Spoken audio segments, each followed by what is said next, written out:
This is Tom Fox, and I'd like to welcome you to a special 5-part podcast series celebrating Compliance Week, which is sponsored by Conversant. If you haven't joined the Converge Community, it is the most dynamic community in compliance. There are a ton of resources, commentary, Q&A, and other information which will help you, the compliance professional. So go to converge.conversant.com. I'm going to link to it in the show notes and join the Converge community. It's at no charge, and it's literally the top resource available to you in compliance. Over this 5-part podcast series, I'm going to visit with 5 Conversant folks about why they are so passionate about driving ethics to the heart of business. I know you will enjoy this series in honor of Compliance Week. Over the series, my guests are Philip Winterburn, Jennifer Jaffe, Asha Palmer, Stephanie Holmes, and Autumn Santelli. Hello, everyone. This is Tom Fox, back for another episode, and today I'm extraordinarily pleased to have with me Asha Palmer. Asha, first of all, welcome, and thank you so much for taking the time to visit with me today. Thanks for having me, Tom. Asha, as you know, we are celebrating Corporate Compliance and Awareness Week and I am interviewing people from Conversant around the topic of why are you so passionate around driving ethics to the heart of business. So you're a very passionate woman.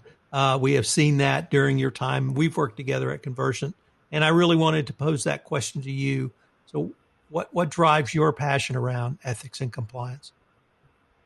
I was going to say, Tom, if you've met me, then you know I am passionate about ethics and compliance. And I consider it both a privilege and an obligation to be in this profession. I am so passionate about ethics and compliance because I feel like it is the culmination of who I am and what I do. And really that is to drive ethics to the center of business, but also for a better world. And living abroad, I learned that we are all different people, but we have so many similarities. How we learn is similar. The cultural values of integrity are similar. How we approach business is similar. And what I also learned is just ensuring that people who are business leaders care about ethics and compliance the same way they care about profits and outcomes. When we can really merge that, we will be winning. And I look at myself as a person who lives in color. And so I am all about passion and colorful compliance in a way where it's, let's try something different. Let's do something different. Let's demand different outcomes. Let's try different approaches. Let's leverage different technology that we haven't in the past. And I believe that exciting and invigorating that desire to really attack the challenge of how do we change behavior and build accountability? We make strides in it every day, and I do believe that we move that needle forward, but we have so much further to go. And we're only going to get there when we really think about what have we been doing? How can we change that, revamp that, and not just be so black and white, but to what I say is splash some color on a canvas. Asha, how do you communicate your passion to what I believe is going to be the next generation of our compliance professionals, whether they be millennials or even Gen Zers? How do you really communicate that splash of color to them? I communicate in many ways. First, I try to mentor. Like myself, a lot of people are recovering lawyers. And so, I always go after the recovering lawyers that really have a desire to do good in the world, who want to make an impact on business in a way that they haven't seen before. This is that profession. This is that perfect blend of the law and legal rules and norms with behavior and people and culture and change. And so this is the perfect profession to be able to merge those.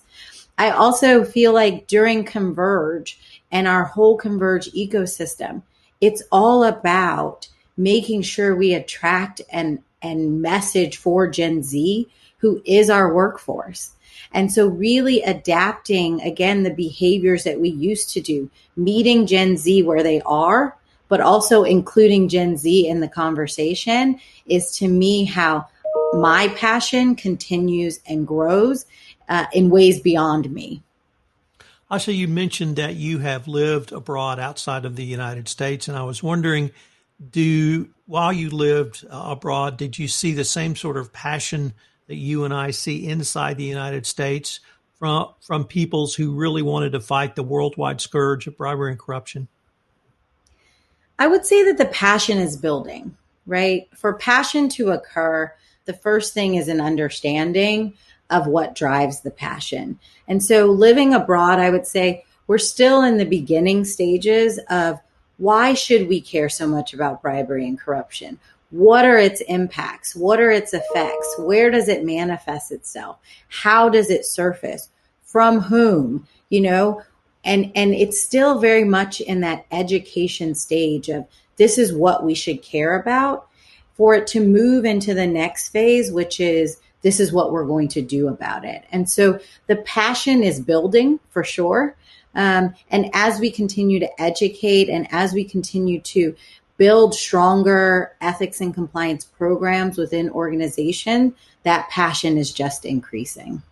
Asha, you and I both just finished with the Converge 20 virtual conference. We have both been a part of the Converge community, and one of my observations has been just this explosion of engagement by compliance professionals through both platforms.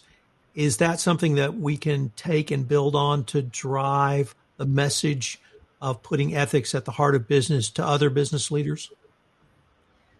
We have to drive it forward. We have to drive the collaboration, the passion, the engagement, the challenging of each other together. I said at Converge 20, it's only together we go farther. And I know that sounds so cliche, but I believe it. Because we need to collaborate. We need new ideas. We need new approaches. We need to not start off with something that we know is not going to work. And only will we know that by collaborating with people who have done it before. So the Converge community and the Converge conference, the energy came from, wow, other people are thinking about the same things I'm thinking about. Now, what are they doing about it? And once that idea sharing gets going, the world is really boundless and our impact is even greater than that. Well, Asha, unfortunately, we are near the end of our time, but I wanted to thank you for taking the time to visit with me, and I look forward to continuing the conversation. Thank you, Tom. Always a pleasure. Hope you've enjoyed this episode in Conversant's 5-part tribute to Corporate Compliance and Ethics Week. Please check out the Converge community. I've linked to it in the show notes. It is literally the best single resource for the compliance practitioner. Best of all, it's available to you at no charge. This is Tom Fox. Thank you so much for listening to this podcast series. This 5-part production has been a special production of the Compliance Podcast Network.